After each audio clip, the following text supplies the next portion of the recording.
இப்போது புதிய அறிமுகம் ஆச்சி ஹோட்டல் சாம்பார் 50 கிராம் ரூபாய் 20 மட்டுமே.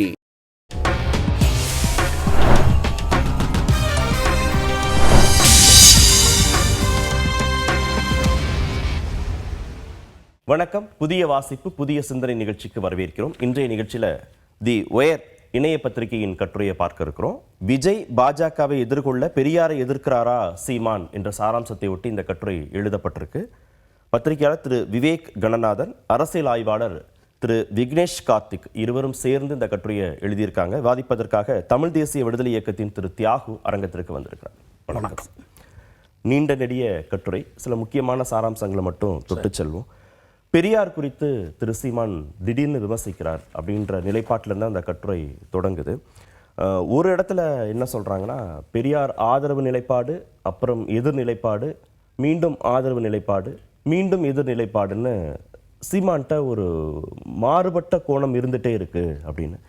என்ன காரணம்? இந்த நிலைப்பாடு மாற்றத்திற்கும் இப்போது பெரியாரை எதிர்ப்பதற்கும் என்ன காரணம்?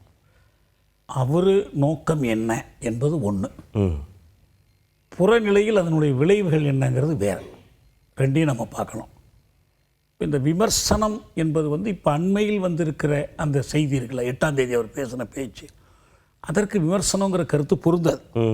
கட்டுரையாசிரியரே என்ன சொல்கிறாருன்னா, not just the accuracy of the ஸ்டேட்மெண்ட்ஸ்னு சொல்கிறார். ரொம்ப துல்லியமாக சரியாக இருக்குமா அப்படி சொன்னது? அப்படி இல்லை.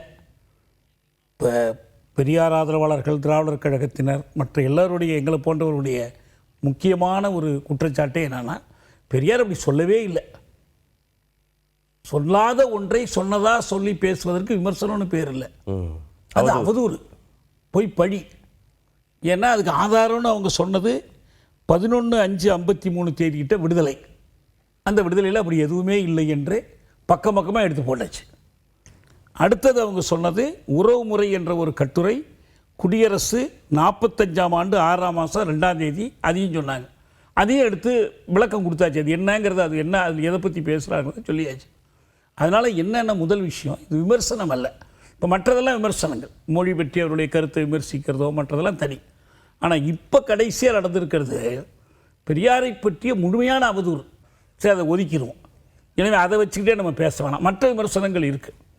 இவருடைய கோணம் எப்படி இருக்குதுன்னு சொன்னால், ஏன்னா நீங்கள் அந்த கட்சியினுடைய நோக்கத்திலிருந்து அவருடைய பேச்சை புரிஞ்சுக்கணும். இந்த கட்சியோட இலட்சியம் என்ன, நோக்கம் என்ன? நான் முதலமைச்சராக வேண்டும்.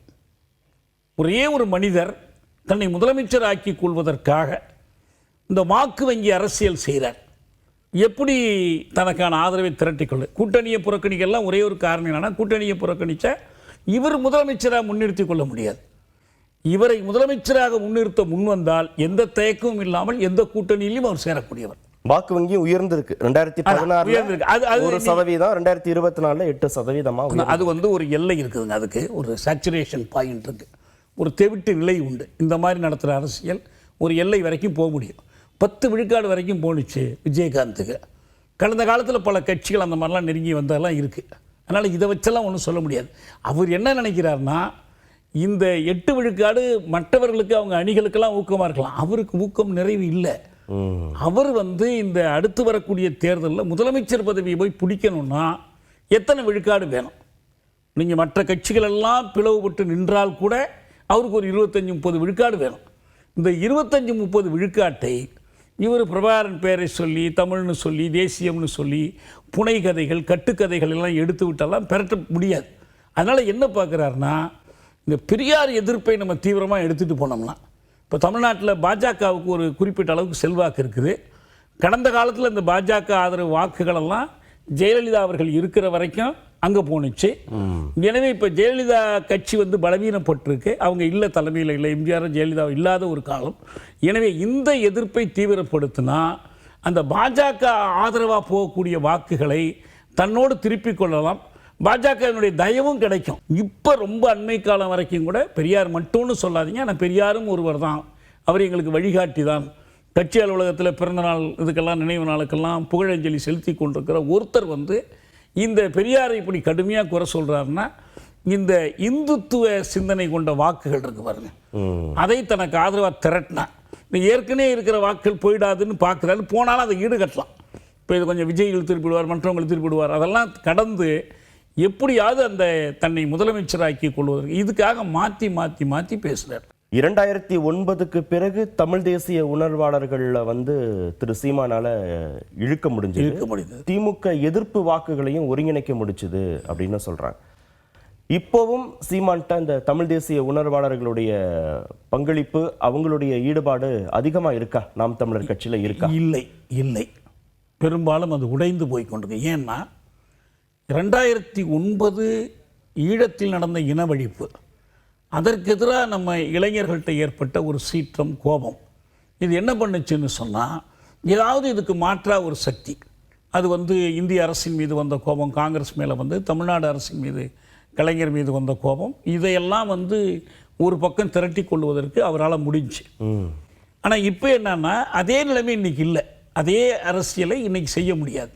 அது ஒன்று தான், அது மட்டுமே எல்லாமே ஆயிட போகிறதில்ல.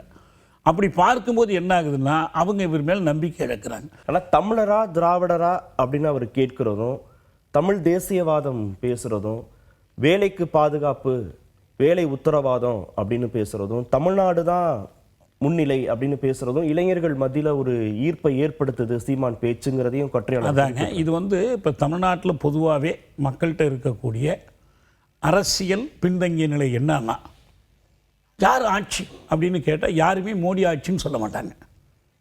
யாருமே இந்திய அரசு ஒரு ஆட்சியாகவே மனசில் பதியாது.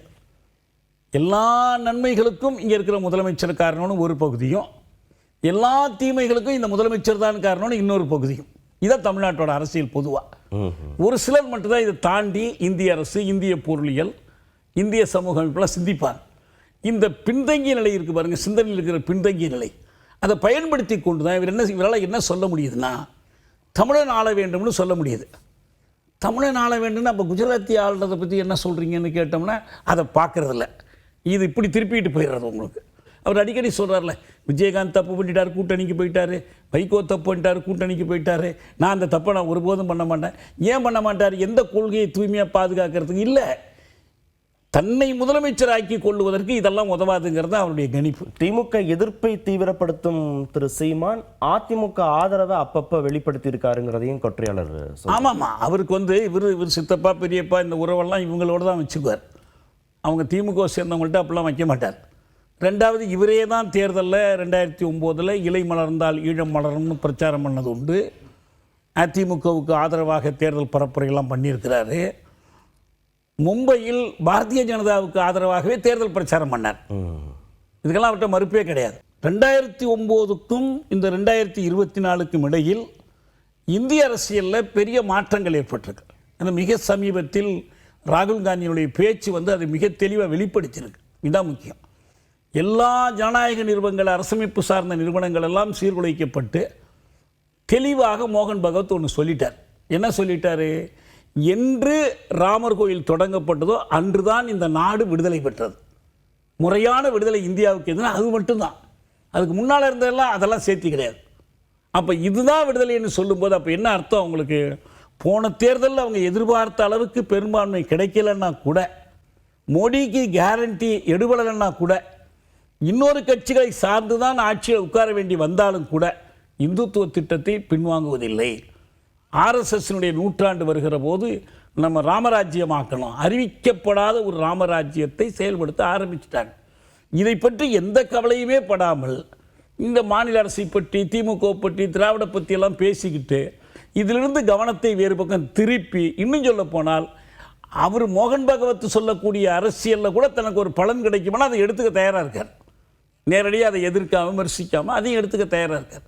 இது ஒரு சீரழிந்த ஒரு தனி மனிதனுடைய பதவி வெறிக்காக தமிழ்நாட்டினுடைய அரசியல் சூழல் மாசுபட்டு கொண்டிருக்கிறது என்பதுதான் அந்த உண்மை தான். அதை முழுசாக இந்த கட்டுரை வெளிக்கொண்டு வரலன்னு நான் சொல்கிறேன். ரெண்டு செய்தியை கட்டுரையாளர்கள் குறிப்பிடுறாங்க. ஒன்று, பெரியாரை உள்வாங்கிய விஜய் கட்சி ஆரம்பித்தது திரு சீமானுக்கு ஒரு சிக்கலை ஏற்படுத்தியிருக்கு. இன்னொன்று, நீங்கள் ஏற்கனவே குறிப்பிட்டது மாதிரி இந்துத்துவ சித்தாந்தத்தை உள்வாங்கிய ஜெயலலிதாவுடைய ஆதரவாளர்களால் இருக்கக்கூடியவர்களால் பாஜகவுடைய வாக்கு சதவீதம் உயர்ந்திருக்கு. ரெண்டு பாதிப்பையும் சரி செய்ய வேண்டிய கட்டாயம் சீமானுக்கு இருக்கு. அதனால பெரியாரை எதிர்க்கிறாருன்னு சொல்றார். அந்த நெருக்கடி இருக்கா? நம்ம என்ன சொல்றோம்னா, நீங்கள் பெரியாரை எதிர்க்கிறதோ ஆதரிக்கிறதோ விமர்சிக்கிறதோ அல்ல பிரச்சனை. உங்கள் இலக்கு என்ன, ம். எதை அடைவதற்காக ஆதரவு, எதை அடைவதற்காக எதிர்ப்பு. இப்போ ஒரு கம்யூனிஸ்ட் கட்சி இருக்குது, அது தனக்கு அதிக வாக்கு வங்கி வேணும் அப்படின்னு சொல்கிறதுக்காக நாங்கள் சோஷலிஸ்ட்டை கைவிடுறோம் என்று அறிவித்தால் ஒத்துக்குவாங்களா? ஒத்துக்க மாட்டாங்கல்ல. அதுபோல தான் இவருக்கு இலக்கு என்பது ரொம்ப குறுகிய இலக்கு. நான் முதலமைச்சராக வேண்டும், அவ்வளோதான். மற்ற எல்லாத்தையும் விட்டு கொடுக்க தயார், எதை வேணாலும் சமரசம் பண்ணிக்கொள்ள தயார்.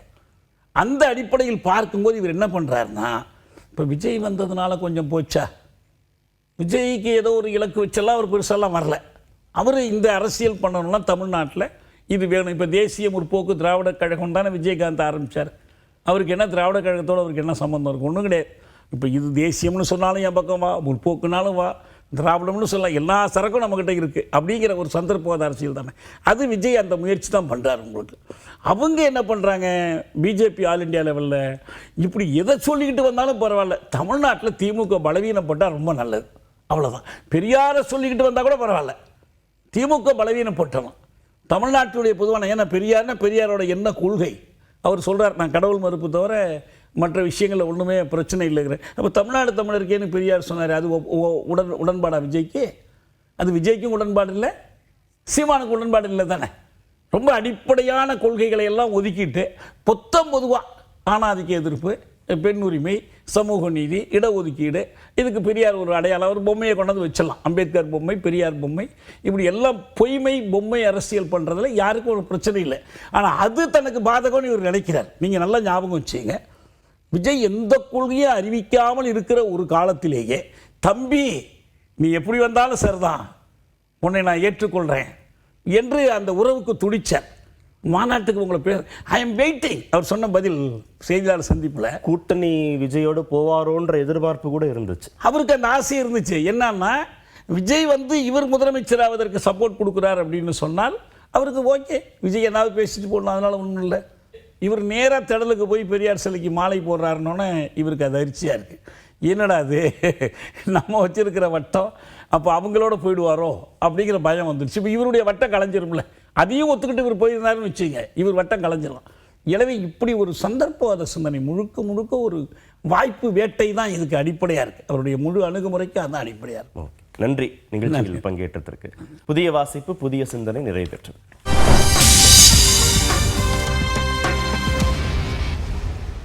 இப்போது புதிய அறிமுகம் ஆச்சி ஹோட்டல் சாம்பார் 50 கிராம் ரூபாய் 20 மட்டுமே.